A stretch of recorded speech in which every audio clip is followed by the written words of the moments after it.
First of all, let me express gratitude to Andrew and Business Advantage PNG for inviting the World Bank to share our recent economic analysis on the country. So in my presentation, I'll try to build on the previous interventions, especially the keynote speech made by Bernard Salt, which look in the next 30 to 50 years. In my presentation, I will try to zoom into the country of Papua New Guinea and look at the recent and current economic developments and provide an outlook for the next 2 to 3 years. I joined the PNG team a year ago, and since then, our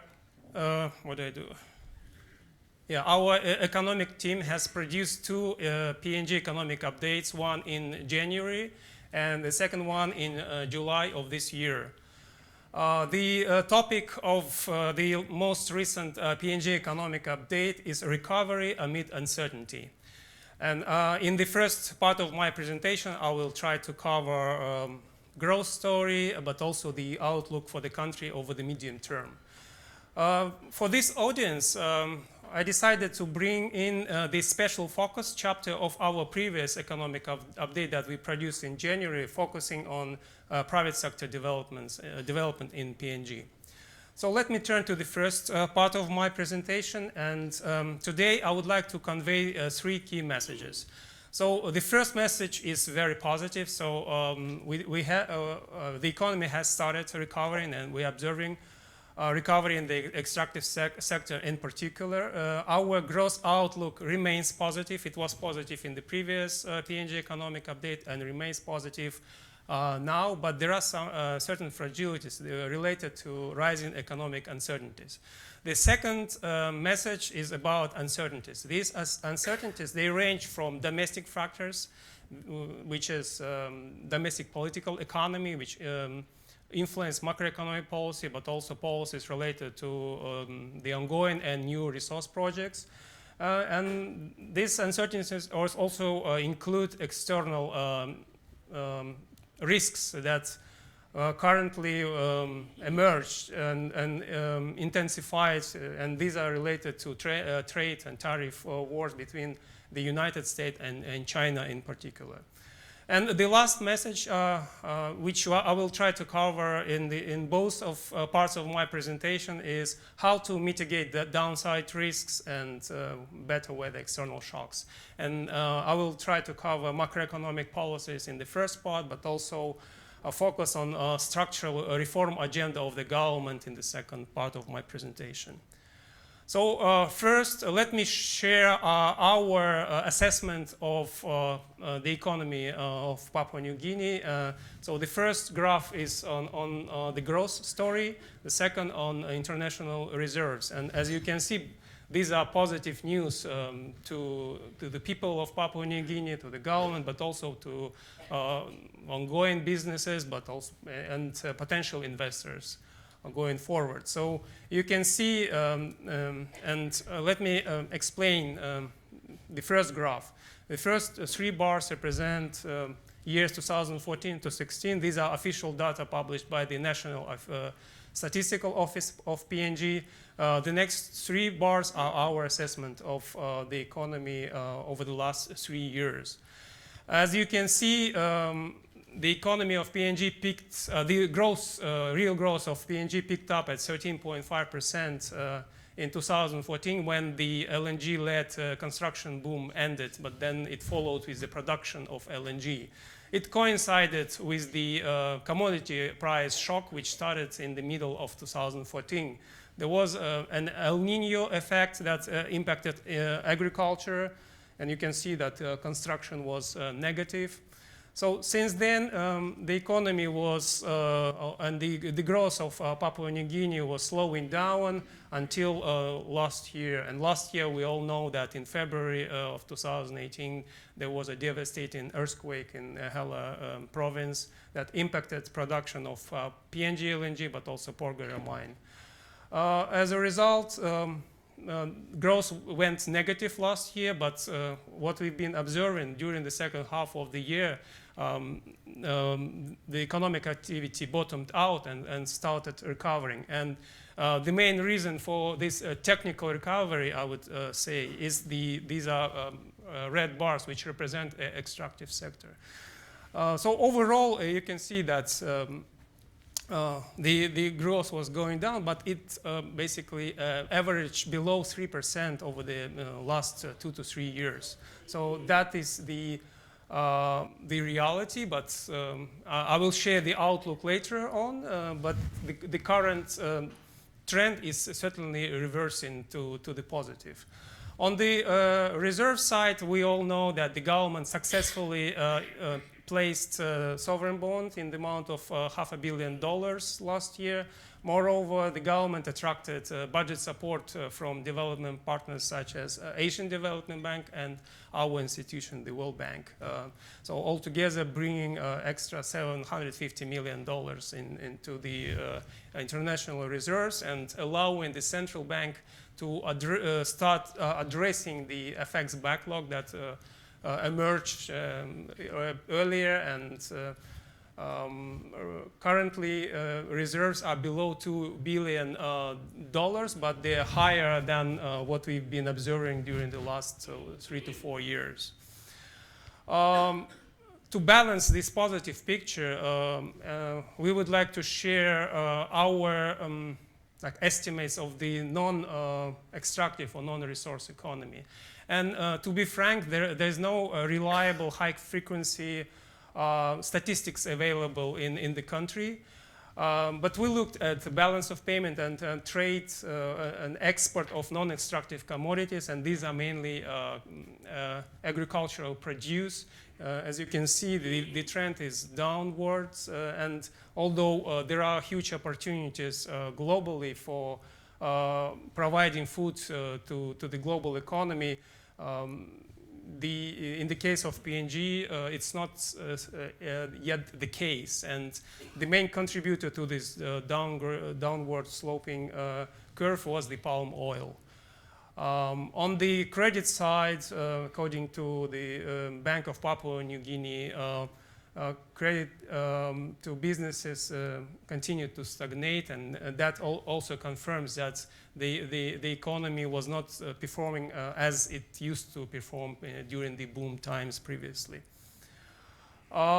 This translates into the price story, right? So the sluggishness of non-extractive economic activity translated into lower pressure on domestic prices. As you can see, consumer price inflation was at a high of around 6%. Now it is converging towards a low of 4.5% on average currently.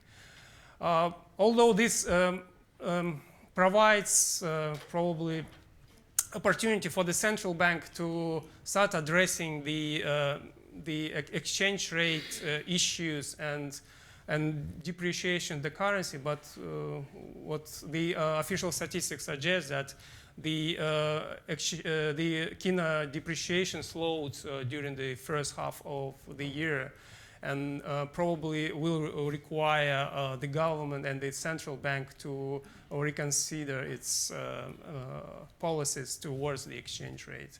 And an external observer may ask why there is pressure on the kina while the current account balance in a huge surplus. And according to our estimates, last year the current account surplus peaked at 25% of GDP. And you can see the main contributor comes from trade balance, and LNG is the elephant for this contribution. And at the same time, we all know that PNG LNG has special treatment and some exemption, including the foreign exchange regulation, allowing it to keep revenue from LNG offshore. And this revenue is being used to service debt, and therefore you can see that the huge current account balance is almost offset or more than offset from one year to another by the capital outflows in the form of servicing debt, mainly for the PNG LNG project. So this is the exchange rate story. Let me also share our assessment of the fiscal policy of the stance of the government. And we studied the latest 2018 final budget outlook, which was issued in March of this year. And you can see that although the government was able to raise extra dividends from the mining and petroleum sector, and also, as I mentioned, the government successfully attracted foreign borrowing from multilateral but also bilateral partners. This allowed the government to address the budget arrears that had been accumulated previously. And you can see that the major arrears were in the wage bill, the compensation of employees, and the use of goods and services. The recent mid-year economic and fiscal outlook that the Treasury issued 3 weeks ago confirmed that some of these budget arrears were transferred to the current year. So hopefully the government will address this issue and start from a new base. So far, on the fiscal policy stance, I mean, here on this first graph, you see two balances, the overall fiscal balance and the non-resource primary balance, which is a new fiscal anchor that the government adopted 2 years ago. And both of these balances suggest that the fiscal policy and stance have been improving, and the government was pursuing the fiscal consolidation, so by narrowing the both deficits down. However, because of this legacy of budget arrears, recently we've been observing that there was some expansionary policy stance, and we are waiting for the 2020 budget strategy paper to be published, hopefully this week or the next week, the latest, to understand how the medium-term fiscal policy looks like going forward. In our baseline, however, we assume that the government will continue fiscal consolidation or bringing the deficit down, and this will have a positive impact on debt to GDP ratio. You may notice that our debt to GDP numbers are higher than what the government reports, and the main reason is that we use the IMF methodology and includes foreign debt revaluation in our numbers, because the government had to accept these foreign exchange risks when Kina started depreciating. As a result, you can see that the debt to GDP ratio hits the legislative threshold of 35% of GDP, but we expect that this that the level will stay around this legislated level if the government succeeds in fiscal consolidation going forward.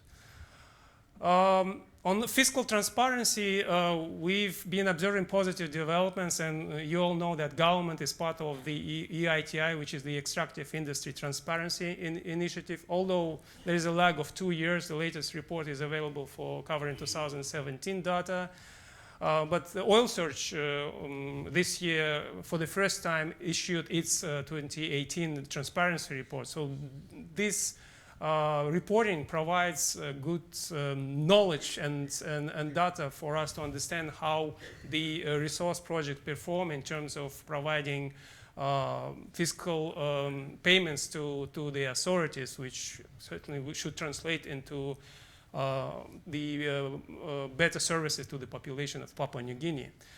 So far, we understand that revenues from PNG LNG project in particular remain low, and this is due to several reasons: the rates, the taxable base, the wage wellhead value that was determined for this project provided some additional benefits to the developer. Moreover, over the 10-year period, the project will be paying these debts that, I've shown them in the BOP in the previous slide.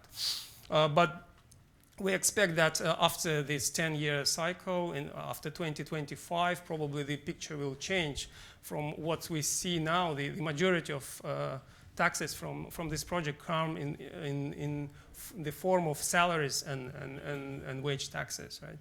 Which you would expect to be the opposite, that the contribution should be low, while corporate and production taxes should contribute more to the budget. As Andrew mentioned, the PNG delegation went to Singapore for additional negotiations on the upcoming Papua LNG project. And as we understand, it does not cover the entire agreement, because the new government is committed to continue working within the legally binding agreement. But there are certain aspects, such as domestic market obligation and some other local content issues that the government would like to discuss with the investors. So that makes sense in my view. Overall, we try to list the number of upcoming resource projects, and it is not limited to Papua LNG, right? So you can see the extended list, and Papua LNG certainly is the biggest investment in terms of FDI, but also borrowing flows in the coming years. But today we also mentioned Wafi-Golpu, Pyongyang, but there are also Frida River, Ramu-Niko expansion, and the smaller ones, Pasca-A, Woodlark Island Gold, and probably some other are in the pipeline. But in the near future, we expect Wafi-Golpu and Papua LNG to kick in the coming 2 years, according to the initial agreements signed with these investors. But again, we will need to see the results of the current negotiation and make some adjustments if needed going forward. So in my first part of the presentation, let me conclude with providing some outlooks and for global growth, for regional growth, and for growth outlook for Papua New Guinea. In June of this year, our Global Economic Prospects team issued another semi-annual report where the outlook for world economic growth was downgraded from about 3% this year to 2.6%. That's the current estimate, and this is the weakest pace since the global financial crisis.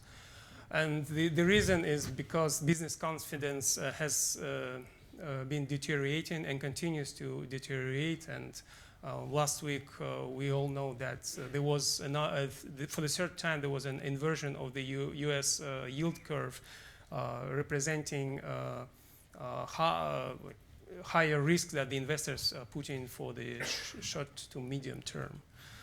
And this global outlook impacts growth outlook for the region. So here you can see all the countries in East Asia and the Pacific region. And you can see that most of the estimates for the medium term are gloomy, or some expect stabilization of growth, probably with some exceptions. And Papua New Guinea is certainly one of them. And I've explained the reasons behind this technical recovery that we are observing. Right? So from a negative base of last year, there will be a bounce back, especially in the extractive sector this year. We are more positive than the government. The Treasury estimate is 4.4% for this year, which was upgraded from 4% previously. But in terms of the trend, I think we are on the same page, that the economy has bottomed out and now has started recovering. If we cover the next 2 to 3 years, so certainly here our baseline suggests that Wafi-Golpu will start its construction phase, and then after the FEED and the FID is done by Total, then Papua LNG construction might start contributing to GDP growth going forward. And if we extend this graph, then you will see a U-shaped curve. So another construction boom will follow, and as in the previous construction boom, probably at a smaller magnitude than previously, you will see additional pressures in terms of some overheating of the economy, bringing domestic prices up, but then reversing the pressures on the exchange rate, to the positive. And the risks that I have identified during the first part of my presentation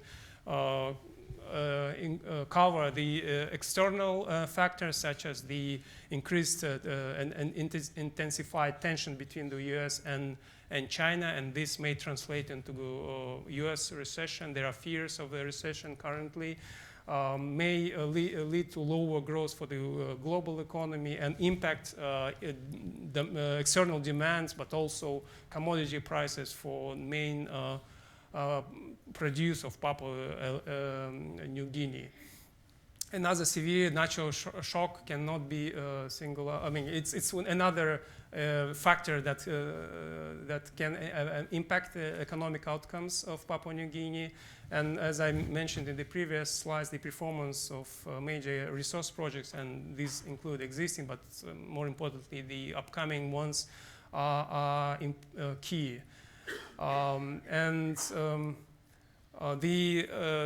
second part of my presentation, which will look at private sector development issues. This is the longer-term agenda of structural transformation of Papua New Guinea to strengthen the economic resilience for absorbing shocks, and therefore the government should focus on delivering its development and diversification agenda. And we've seen some highlights from the keynote, from the opening address, how the new government is going to do that. But let me turn to some analysis that we've done based on data available, and then identify key challenges, development challenges for the country, and then probably suggest a set of actions or policy areas that the government should focus more in its structural transformation agenda. Again, there are several messages, and the main message is that the developments in the extractive sector are certainly important, and they do provide opportunities for the economy in terms of transferring wealth from this evolving sector to the rest of the economy. And the ultimate question for the government is how to transfer this wealth to the people of Papua New Guinea and the non-extractive, non-resource private sector. And this is important because the resource sector is capital intensive, while the non-resource sector may deliver more jobs, inclusive growth, and ultimately poverty reduction. And according to the latest census and household income and budget survey, which was done 10 years ago, poverty in Papua New Guinea was at around 38% of population. So probably there was some improvement, and there is an upcoming survey in the next or 2 years, which will reconfirm if there was some progress. But the agenda is significant, and the government should consistently work on addressing this agenda going forward. Overall, the last point is that there is a strong potential for the economy. PNG is relatively large in land and population if we compare the Pacific region. So the population is around 2.5 million people out of about 10 million in the Pacific region. And this is the biggest island country in the region. And the government should focus on developing its natural endowments, and these are spent to natural capital or natural resources, but also to human capital, physical capital, but more importantly, institutional capital. That's what I'm going to cover in the next set of slides. So first on the non-resource private sector and its characteristic.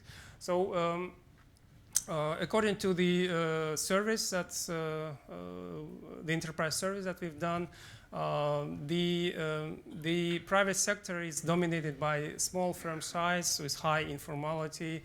Foreign direct investments in the non-resource economy is extremely low if you compare to other peer countries, including low and middle income countries that are relevant for Papua New Guinea. And there are widespread obstacles to doing business. As you know, at the World Bank, we have this doing business indicators that we produce for most of our member countries. And although Papua New Guinea scores well in terms of its comparison to, again, peer countries and lower middle-income countries. But if we look into some details and knowing some issues behind the doing business indicator, and you know that it's legislative based rather than implementation based.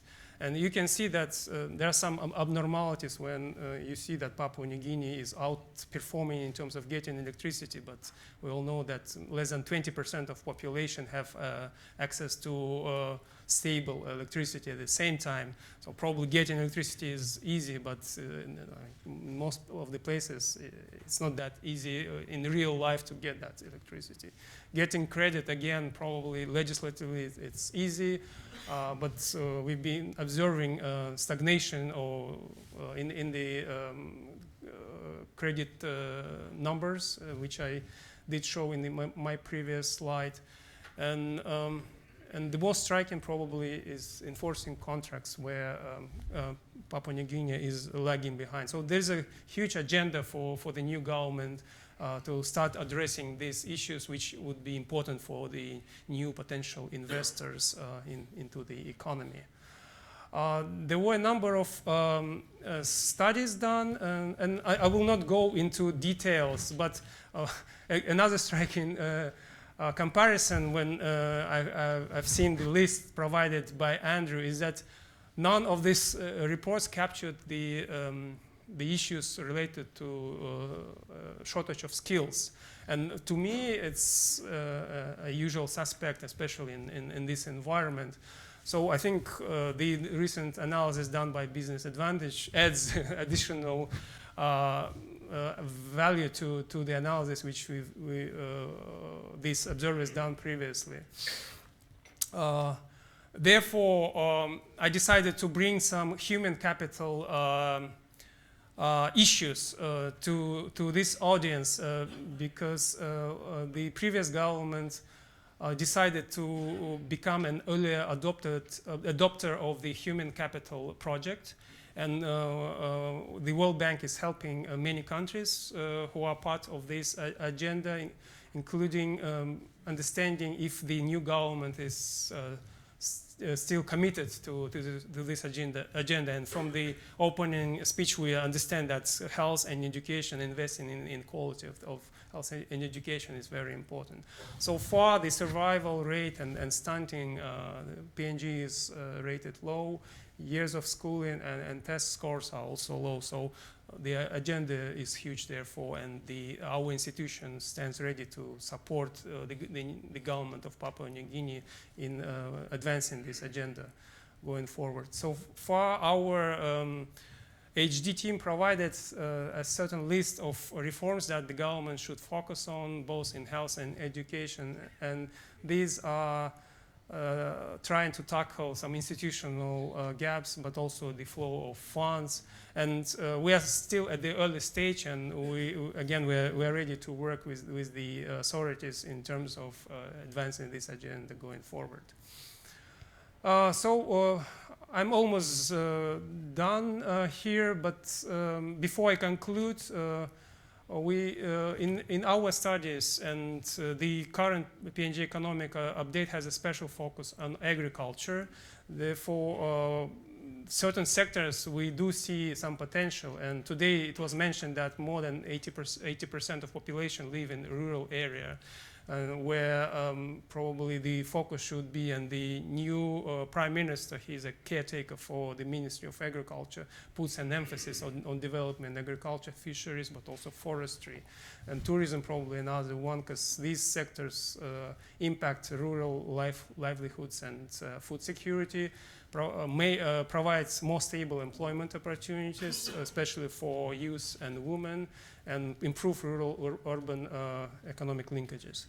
The last slide is the conclusion. Right? So basically, again, I think for many observers, including all of you who are present in this audience, it would be important to see from the government how the wealth, the growing wealth from the resource projects would be translated into wealth into the rest of the economy and the population of Papua New Guinea. And therefore, the success of its non-resource economy is vital here. I've listed a number of structural reforms which cover physical capital, human capital, but more importantly, institutional and governance reforms that the government should focus its efforts on to improve business environment in the country. And that will provide an additional impetus for newcomers and potential investors. There should be improved consultations with all stakeholders, including many of you who are present here. And and certainly focusing on